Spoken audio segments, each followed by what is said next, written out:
Love is spiritual, not natural. You ever think about that? This is absolutely miraculous.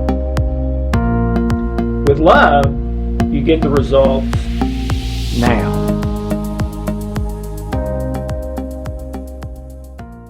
Hi, I'm Dr. Alex Loyd, and welcome to Deep Water, where we're talking about controversial issues, about the important things of life, things that we need to be talking to each other about, things that we need to be discussing rather than just watching screens all the time or talking about things that maybe are not the more important things in life. I do not say I've got the answer. This is just maybe to help start the discussion.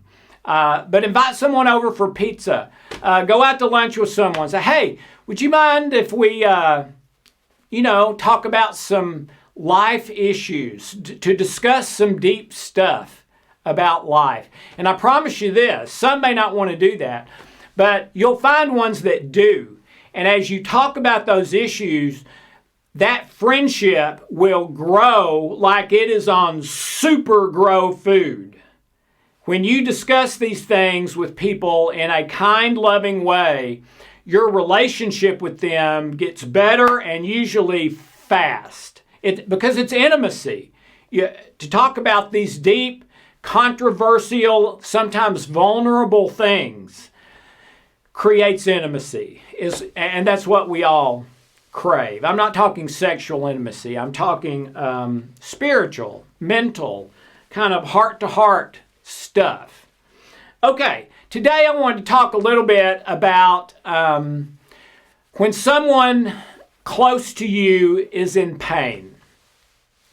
What do you do? How do you deal with that? It's a difficult situation. My wife, Hope, was severely clinically depressed for the first 12 years of our life. And I mean, that is big time pain. If you've ever been around someone severely depressed, you know that. It's not just emotional pain, it's physical pain too. And one of the hardest things of my life was being married to her and walking side by side with her when she was in so much pain that I couldn't alleviate. I couldn't fix it, okay?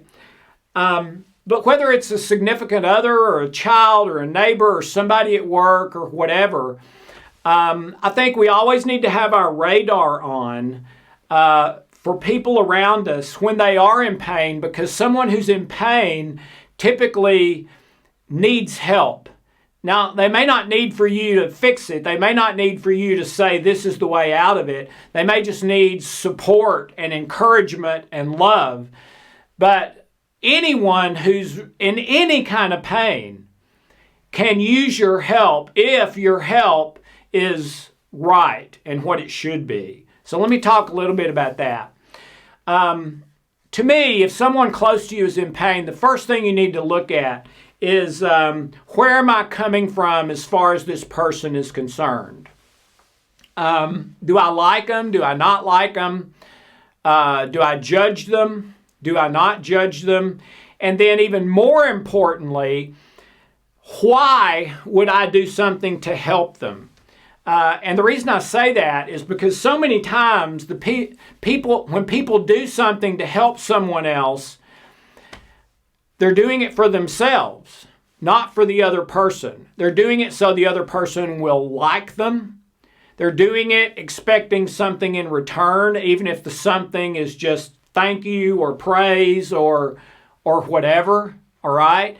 And when that's the situation, it may still help the person that it's being done for, but it's going to hurt you. If you're going to help somebody, but you're doing it for yourself, you're doing it with expectation to get something for yourself, it's going to hurt you. And it's also likely that somehow, in a way that maybe words can't even explain, they're going to sense that it's not completely free, it's not completely right. and it's maybe it's not going to help them near as much as it could or should because you're doing it for the wrong reasons. So I would say before you help someone, to try to get yourself in the right space, which is to think positively of them as positively as you possibly can, to quit or don't judge them, okay? To consider that if I had been in their shoes, I might have done exactly the same thing, or I might be in far worse situation or whatever.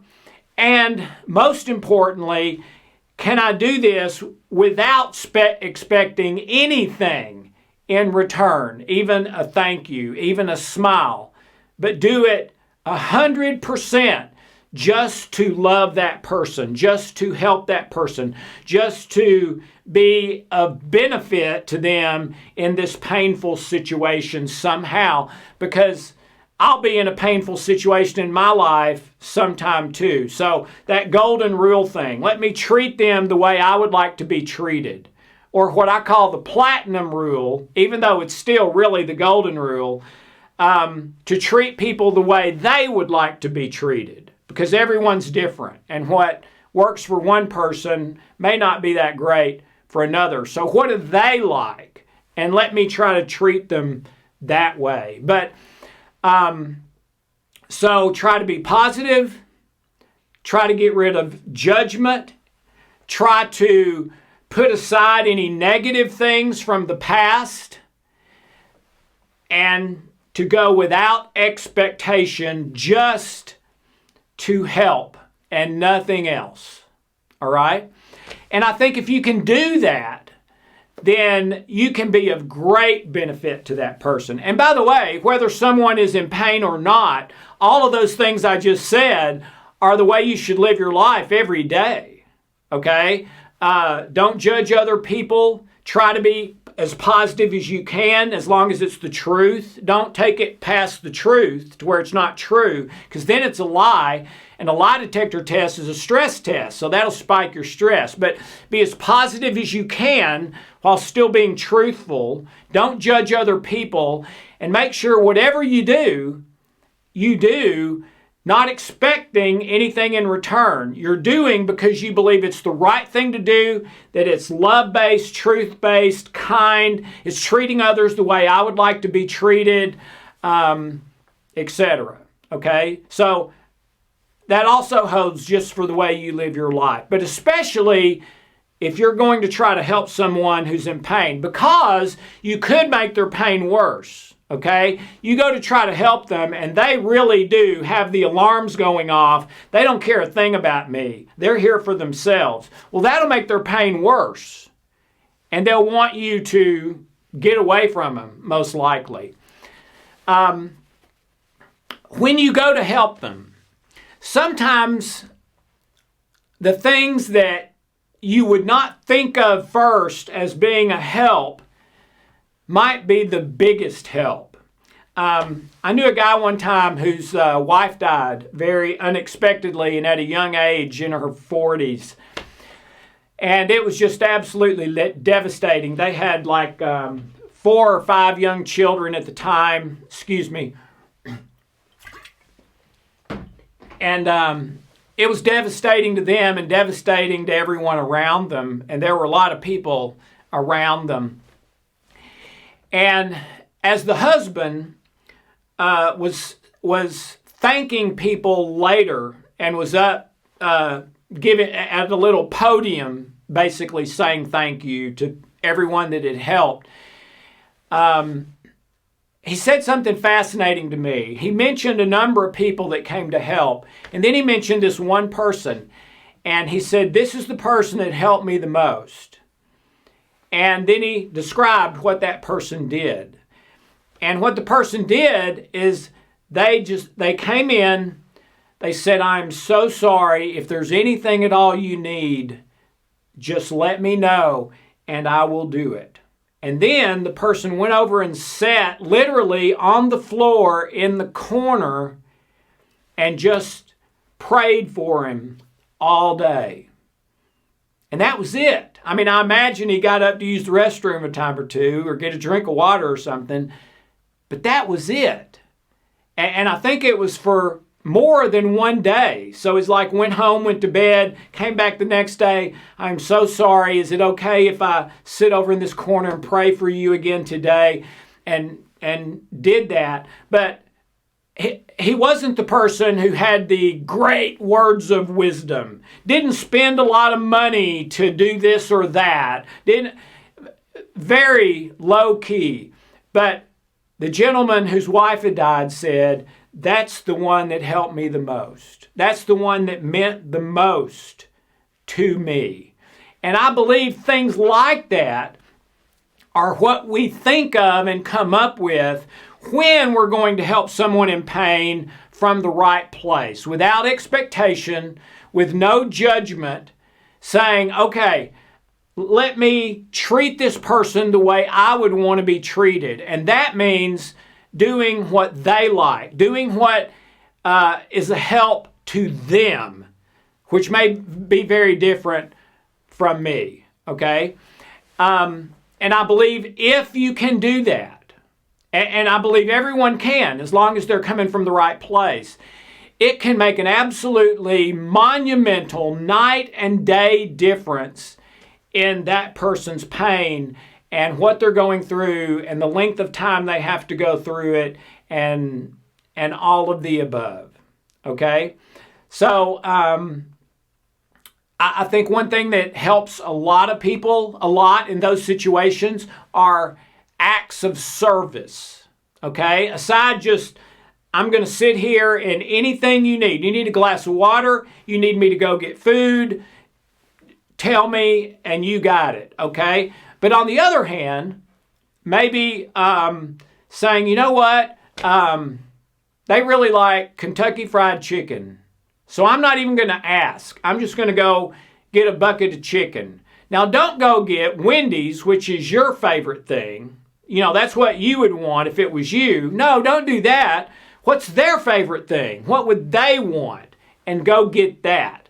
Flowers are wonderful, okay? Beautiful. Can't go wrong with flowers. But make sure you're giving them the greatest gift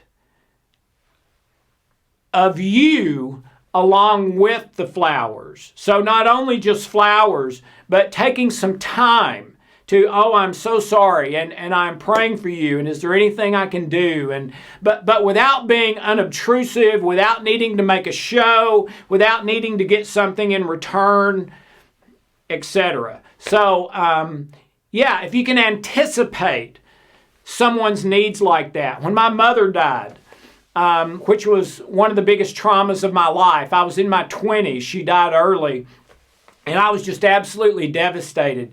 And a couple of people came over to our house as soon as they got the word that she had died. And they just started taking care of everything at the house. The food, the trash, making sure people that came had a drink of water or a Coke or a punch or whatever it was, putting chairs out, cleaning up when everyone was gone. I mean, they didn't even ask. They just came over and started taking care of things without wanting or asking for anything in return. And that meant so much to me and to my brothers and my wife. So those are the tips I would give you. And maybe the biggest one of all is pray for them. Larry Dossey, in his wonderful book, Reinventing Medicine, cites double-blind studies where people were prayed for and got tangible results, better surgery results, less medication needed, fewer days in the hospital, faster healing, all kinds of stuff. And the only variable, and these were double blind, the only variable was being prayed for or not. And the people didn't even know they were being prayed for. Prayer works, man. And I think one of the reasons it works is it plugs in to the spiritual as opposed to the natural. Well, what's the big deal about that? The spiritual is where miracles can happen. And things can sometimes change like that. All right? So plug in to the power of the spiritual and pray for them for peace, for comfort, for health, for depending on the situation. Okay? And don't just say you're going to pray for them, really pray for them. And you know a thing most people don't know? That prayer will benefit you more than anybody. You're the one doing the praying for them. That prayer will benefit you more than it will benefit them. But it will benefit them. And sometimes in a wonderful, great way. But pray for them. Think about them all through the day. And throw up, please help Bill. He's going through this horrible, terrible time. Let him feel my love. Let him feel my energy. Let him feel he is not alone. And then go on about your day. And then another 30 minutes. Please be with Bill again. I mean, prayers like that can have unbelievable results. If you don't believe in God in prayer, make a request of your heart. Okay? Experiments were done many years ago. In 1935, Albert Einstein did one called Action at a Distance. It's called a thought experiment. But what they showed is that I'm literally can be connected to you, and my thoughts can affect you positively or negatively at a distance, even if I'm hundreds of miles away from you. And your thoughts can affect me negatively or positively. We'll use that function to be a positive effect on them, even if you're not physically with them. Okay? But the main thing, humility, non-judgment. Try to put yourself in their shoes, see how you would feel in a similar situation. Try to get rid of any negative stuff from the past. Be as positive as you can while still being truthful. Be of service. And then the last one, like the guy sitting in the corner, maybe just be there for them. Just be there. And that's a lot of times beyond what you can say or what you can do. Just being there. And you don't necessarily have to do that by being in the room. The example I used, the guy was in the room, and I think that's great when you can do it. But call them through the day. Send them a text message. They don't have to pick up the phone or be bothered if they don't want to be. Send them text messages. I love you. I'm praying for you. Just want you to know I'm thinking about you. I'm going to be here for you to help you through this, whatever you need. I mean, text after text after text, just loving, encouraging, building them up, putting your arms around them, physically or metaphorically. All right? So, and I believe if you do these things related to someone who's in pain around you, it will be of great benefit to them. It will be of great benefit to you, and it will be of great benefit for you and them together as a friendship or whatever is appropriate in that relationship. But that's how people become close, and they're close the rest of their life. Maybe not to the extent, but kind of like men who've been in battle and shared foxholes together. Those are their best friends the rest of their life. They treat that person with honor.